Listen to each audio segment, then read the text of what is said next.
Pokémon Scarlet and Pokémon Violet have been out for well over a month now. Most Pokémon fans have beaten the game by now, and are currently working on completing their Pokédexes, raid battling, and shiny hunting. However, it begs the question, what is next for Gen 9? Will Pokémon Scarlet and Pokémon Violet receive DLC, much like the DLC announced for Pokémon Sword and Pokémon Shield a few months after those games launched? Well, according to the infamous leakers, such as Riplkeh, DLC can 100% be expected for these games. It's not a matter of if, but more so when this downloadable content will be announced and what it will entail. So I want to discuss some of the things I, myself, as a lifelong Pokemon fan, would like to see in the future DLC, as well as sharing some original concepts and designs I came up with as a Fakemon creator that I think would fit perfectly within the context of Gen 9 DLC or the Paldea Pokédex in general. If you like my Pokemon concepts and designs, please make sure to check out the rest of my videos here on my YouTube channel, or on my Instagram account, Mykelmon_regions, where I share my own Fakemon regions, the African-inspired Glimmlet region, and the Icelandic-inspired Firen region, where I will be placing some of the Gen 9-inspired designs featured in this video. But there's a strong chance that most of you are not here for that, so I know this title is a little bit clickbaity. Sorry, not sorry, that's just how YouTube works.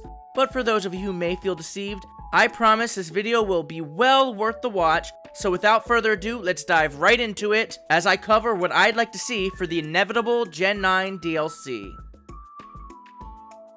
The most obvious addition to the Pokemon Scarlet and Pokemon Violet DLC would be the inclusion of more Paradox Pokemon, with both new ancient Pokemon for Pokemon Scarlet and future Pokemon for Pokemon Violet.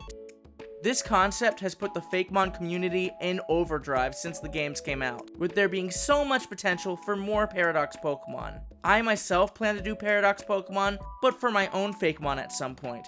However, I'm working on several other projects at the moment, so in the meantime, I've been loving all of the amazing Paradox Pokemon I've seen shared throughout the Fakemon community. Some of my favorites include this ancient and future Garchomp created by my good friend Trainer Mats, with its ancient variation being called Abysmal Terror, and its future variation being called Iron Mach, both a reference to Garchomp's original concept and design, of course.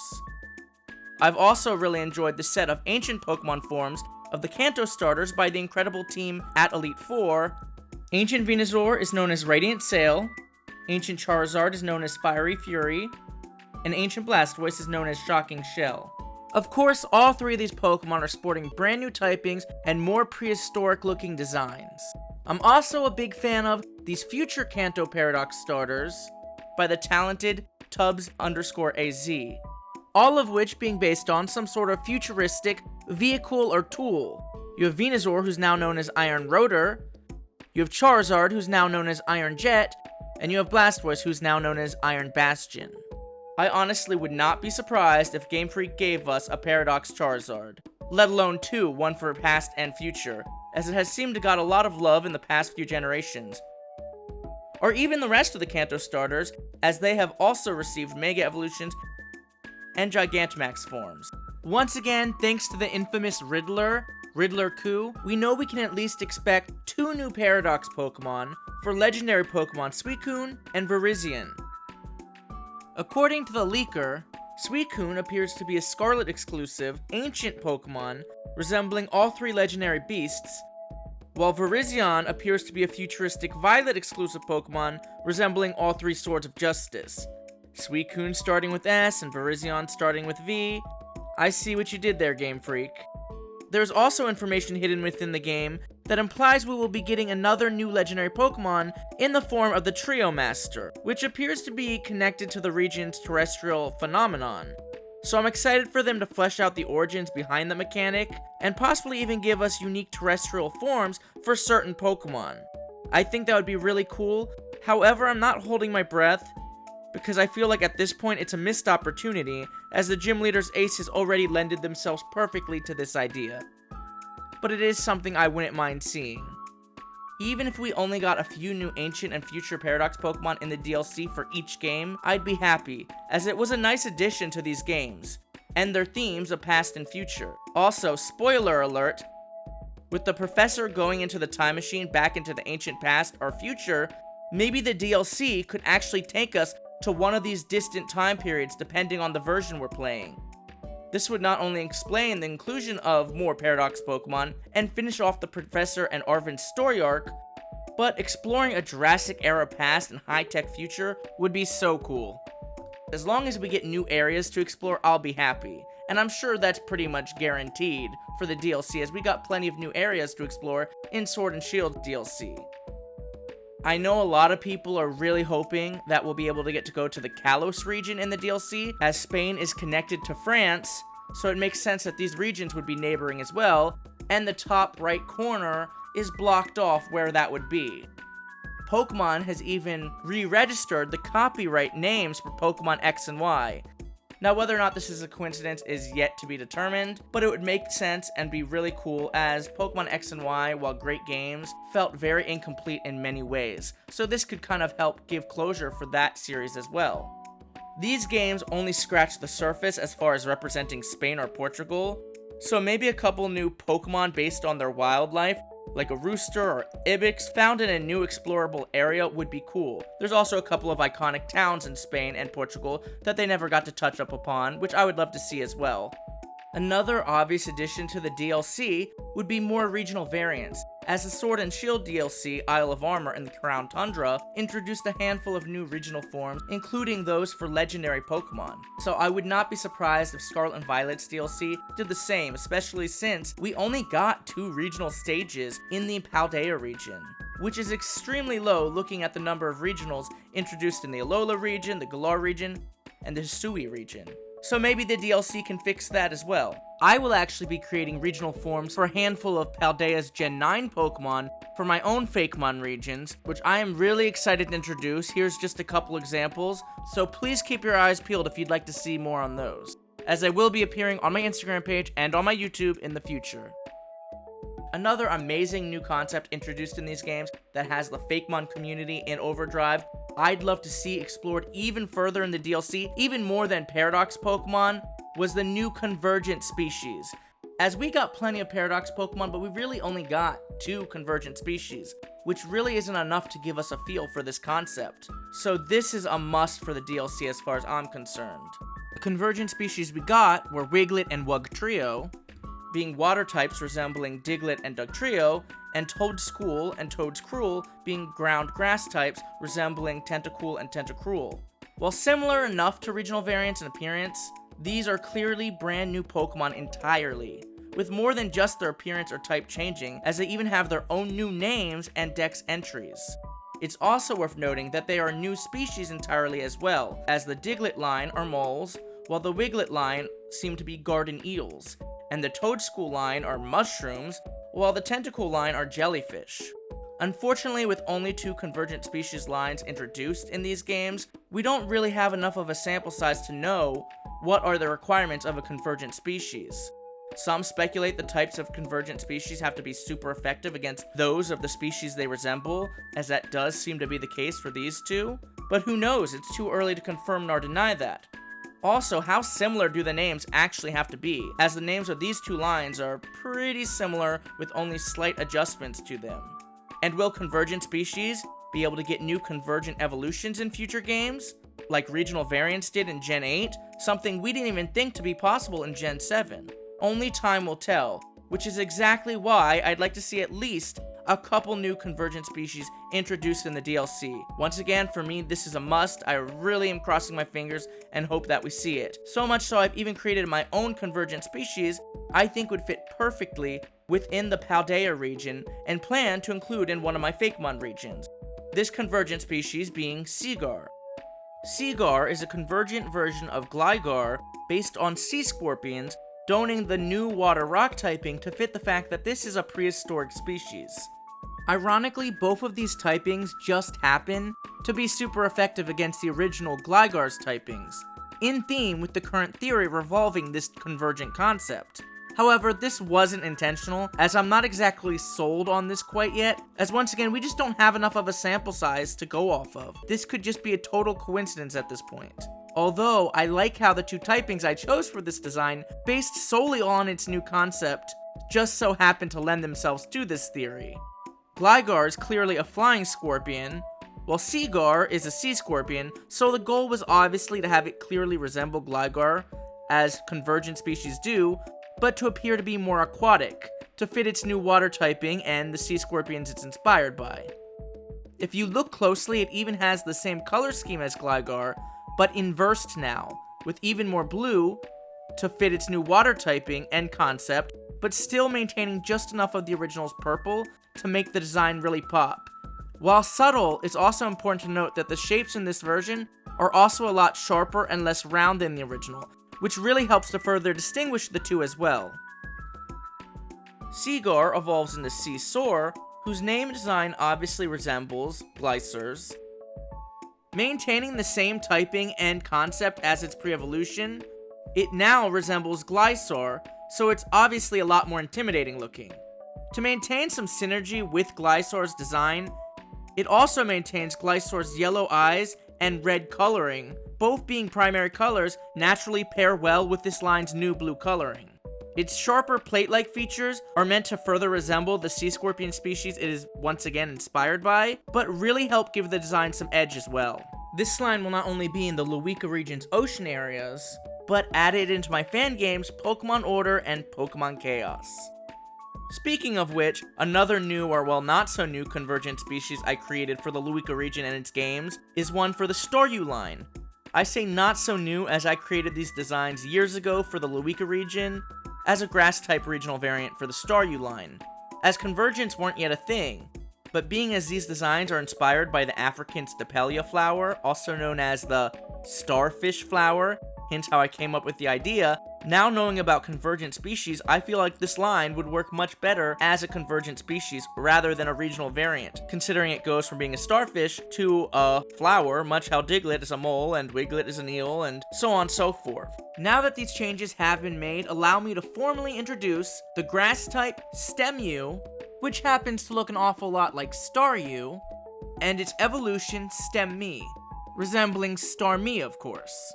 Now being a grass dark type to fit the Stepelia flower's prickly appearance, as touching them is not advised as they do sting. I also did this to parallel Starmie's psychic typing, as being a convergent it can't repeat it, unlike regional variants, we have yet to see that happen with convergent species. It also happens to be super effective against Starmie's psychic typing, to once again fit that popular fan theory, but the only difference being that this time it was in fact intentional. I did something different though, because in the Riplkeh region I created a new evolution for my regional Starmie, and I personally felt that its design was just way too good to pass up, so Stemmie evolves once more into Stemuss. I know, we have not yet got evolutions for convergent species yet. However, that being said, I don't mind doing so because we didn't have regional evolutions for the Pokemon found in the Alola region either when they first introduced regional variants. Then we got them in Pokemon Sword and Shield in the Galar region, so who's to say we won't ever get convergent evolutions? And even if we don't, I am still very happy with having my own. I went with Stem for the names because it's plant related, and I really wanted something close enough to Star, as it's only 4 letters, starts with S. I don't know, convergents so far have very strict naming patterns, so there's only so many options within that formula. And one of my friends and mods on Discord actually recommended it, and it stuck. Another Pokemon I recently created that many people consider to be a convergent species is Thermogonal, which is a fire type resembling Cryogonal, its name being a play on thermogenic, the opposite of cryogenic, and hexagonal, so obviously it fits the convergence naming pattern, and ironically the whole super effective theory as well, once again being a coincidence. Although whether or not a Pokemon not based on an organism can be a convergent species is still to be determined, which is why I'm not sure if it fits the mold. However, I did not create this to be a convergent species. I created it for the Furin region, more so as a counterpart for Cryogonal, as there are a lot of counterpart Pokemon in the Furin region to fit its theme of duality. So only time will tell if it is worthy of being a convergent species, otherwise I'm happy with it serving the role I initially intended for it within the Furin region. I will actually be getting even more into this Pokemon in one of my upcoming videos about the counterpart Pokemon found within the Fearon region. Anyways, I really hope that you enjoyed these convergent species and concepts. And if you did, please leave a comment down below to let me know which one's your favorite. My favorite new addition in Pokemon Scarlet and Pokemon Violet was Finizen and its evolution Palafin. Look, I know this design was very divisive among fans, and I get it. This wasn't the dolphin Pokemon everyone was expecting after waiting 25 years. However, personally, I love it and think this approach makes it feel even more like a Pokemon than a regular old dolphin. Anyways, this is now one of my favorite Pokemon, and easily my favorite from this generation and its games. I actually gave mine the Fighting Terra type, as I felt the hat looked very comic book-esque, and has plenty of fighting type moves like Close Combat, Drain Punch, and Focus Punch at its disposal. I'm honestly a little surprised it didn't get the fighting type in its hero form, but I'm not complaining because water is just a good typing overall. Anyways, sorry for the tangent, but being as I love the Palafin line so much, I decided to make a supervillain shark counterpart for my Icelandic-inspired Fakemon region, the Fearon region, as duality plays a big theme of the region, being it's inspired by the land of fire and ice. However, I feel like this line would be a great addition to Scarlet and Violet as well, or possibly its DLC. So without further ado, I'm proud to introduce the shark Pokemon Teethen, a play on teeth, heathen, and much like Finizen's name, citizen. Its design is very similar to its counterpart Finizen, as I wanted them to mirror one another as mortal enemies. However, there are some slight differences, as it is obviously a shark and not a dolphin, with sharper fins and patterns on its body opposed to the more soft and rounded ones on Finizen's body. As it's supposed to become a villain, I also wanted to give it a big menacing grin, fit for a shark, and a darker color scheme. Like the Palafin line, I also wanted to keep it as a pure water type. Although I went back and forth debating giving it the dark typing, I ultimately decided if Palafin doesn't become water fighting or gain a dual type, that if it was to be a true counterpart, I didn't think this mon should gain a new type either. That doesn't mean it still can't learn plenty of dark moves like Bite, Crunch, and Jaw Lock though. Teethen evolves into Jawful, a play on Jaw, and Awful, as I wanted to avoid something predictable like Villafin, especially with Scovillain already being a thing in the same gen. Which, by the way, I know a lot of people seem to think that it is the counterpart to Palafin because it's got villain in its name, but there is nothing in either of their decks or the lure to infer that or any kind of connection. They're not even found in the same areas. So that doesn't really do it for me, but that being said, every hero has more than one villain, so sure, why not? But Jawful is without a doubt Palafin's arch nemesis. Like Finizen, Jawful looks the same as its first stage, with the only difference being the black, broken heart on its chest. Yes, I know a lot of you are thinking Kingdom Hearts. I do love Kingdom Hearts, so it is kind of a fun reference to that. But more importantly, this black heart is a reference to the tragic origin story that usually leads a supervillain to a life of crime or vengeance, as well as symbolizes its corrupt heart. Of course, being a counterpart, it also mirrors the Palafin line's gimmick and the whole secret identity thing switching out to let its henchmen do its work for it and not revealing its true identity or master plan until it's ready to come back in and get the job done itself. AKA, it has the same ability as Palafin's signature ability, Hero to Zero, but now called Nobody to Nemesis, with this being its Nobody form, but of course what really matters is its souped up Nemesis form. Like Palafin's hero form, Jawful is jacked, with a darker color scheme and a bluish purple to subtly reference its water typing, and a lime green to reference the Greenland shark, commonly found in Icelandic waters, as this was technically created to be one of my Fearon Pokemon. But most importantly, the purple and green color combination is a reference to classic supervillains, like the Green Goblin, Mysterio, Lex Luthor, the Joker, as well as supervillain Bryson Man from Pokemon Black and Pokemon White 2. Being a brand new Pokemon altogether, and a shark rather than a dolphin, there are once again obviously some slight differences between it and the Palafin line, but I wanted to stick as close to the Palafin line's design as possible, so it really felt like its real arch nemesis. This is also a reference to the supervillains that mirror the powers or suits of their hero counterparts. This is a common trope found throughout superhero movies. And once again, despite not gaining the dark typing for the reasons I already stated, it also learns plenty of dark moves, versus some of the more fighting-esque moves learnt by Palafin. But it would still have Palafin's signature move Jet Punch, and some other similar moves like Flip Turn at its disposal, to make the most of its water typing and signature ability.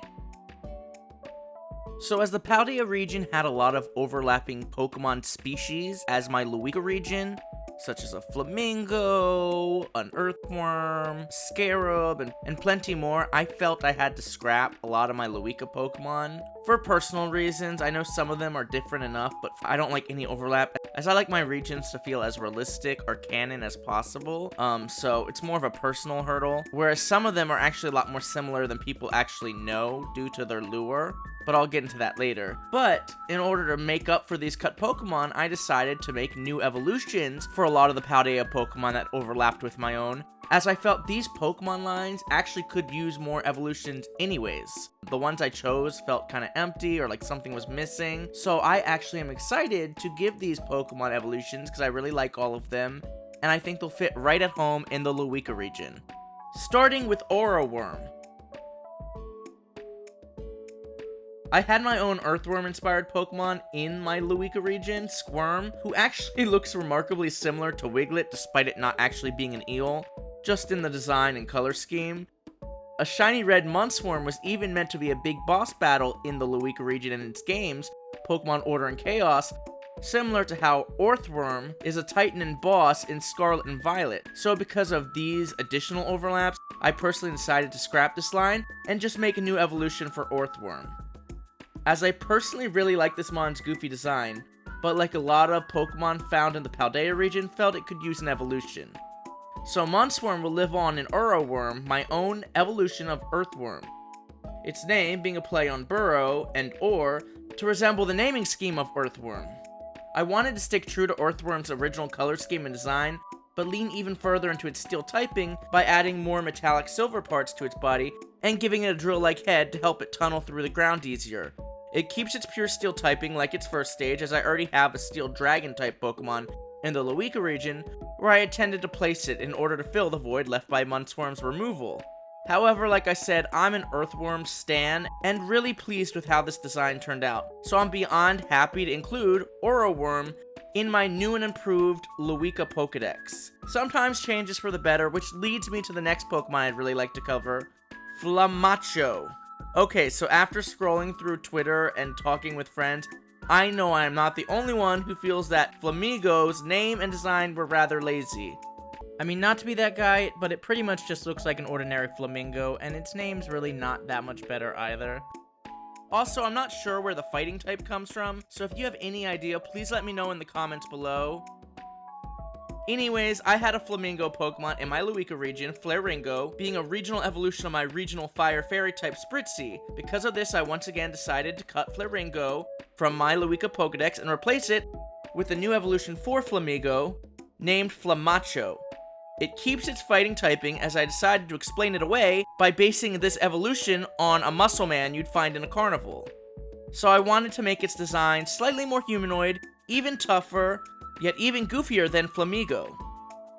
I also wanted to stick true to Flamigo's design and concept, as I wanted to make this look like a balloon animal as well, just like Flamigo did. This is probably one of my most out there Fakemon designs, and I love it for that. It's just so much fun, so goofy, and I honestly love Pokemon like that. So I hope you all like this design as much as I do. Okay, next up, I'd like to discuss Lokamech. I love this Pokemon design so much.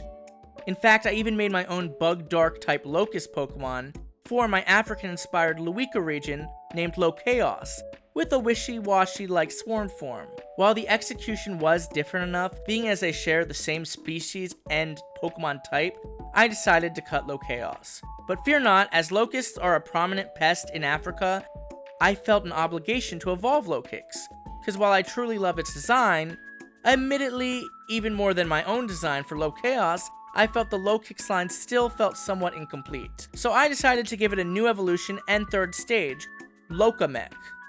Its name being a play on locust with the K, like in its predecessor's name, common, as in the Kamen Riders its design is inspired by, with the Kam in the middle of its name, and Mech, as in the giant mecha machines the Kamen Riders would call into battle. Of course, its beefy new design is also a reference to the mecha used by the Kamen Riders to further continue its concept. Once again, I think this would have been the perfect way to complete this otherwise amazing line in Pokemon Scarlet and Violet. It keeps Lokix's pure Bug Dark typing and doesn't gain the Steel typing despite its more mecha-like appearance because 1, that's a brand new and epic typing, perfect for a Locust Pokemon. 2, because having decided to cut Lochaos from my Luika Pokedex, it having the same type helps tremendously for balancing reasons. Also, a lot of the future and Paradox Pokemon in Pokemon Scarlet and Violet, while all looking mechanical or like robots, also don't have the Steel or even Electric typing, so I felt neither were necessary here either. Especially as I'm just continuing with the concept it already had in its first 2 stages. Next up is a new evolution for Riplkeh. Naturally, I had an Egyptian Scarab line in the Luika region, and while this line appears different enough from that line, it not only shares the same species, but the same inspirations and general concept being inspired by Egyptian god Kelpri. So it's one thing to have a Scarab Pokemon, but to have 2 Pokemon with the exact same species and concept felt a little reductive to me. Its shiny was even gold just like my Scarab line, so I scrapped that line and once again decided to give Riplkeh an evolution. Like the rest of the Riplkeh line, its name is Kelpri, but with the letters moved around. As most people know, Riplkeh has a larva in its orb or dung, and its dex entry even says its body holding the orb is fake, with the larva being the real Pokemon. So, for this line, I decided I wanted to expand upon that concept and have the larva actually hatch or be reborn, merging with its once fake body and the remains of its former vessel as well. I also doubled down on the Kelpri inspiration to make it feel like an upgrade from the Riplkeh line, while sticking true to its concept, which is why it looks a little more humanoid. Like the rest of these Gen 9 evolutions, Riplkeh will be found in the Luika region, and more importantly, my free fan games, Pokemon Order and Pokemon Chaos, which I actually plan to post brand new game footage for within the next month. But here's a little sneak peek in the meantime.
Anyways, I hope you enjoyed this video and these concepts and designs. If you did, please make sure to hit the like button, hit that notification bell for more content, and most importantly, please make sure to subscribe to my channel.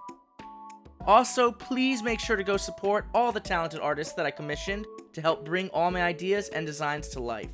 Their names will also be listed in the bio below, so please check out their own work. It is absolutely incredible.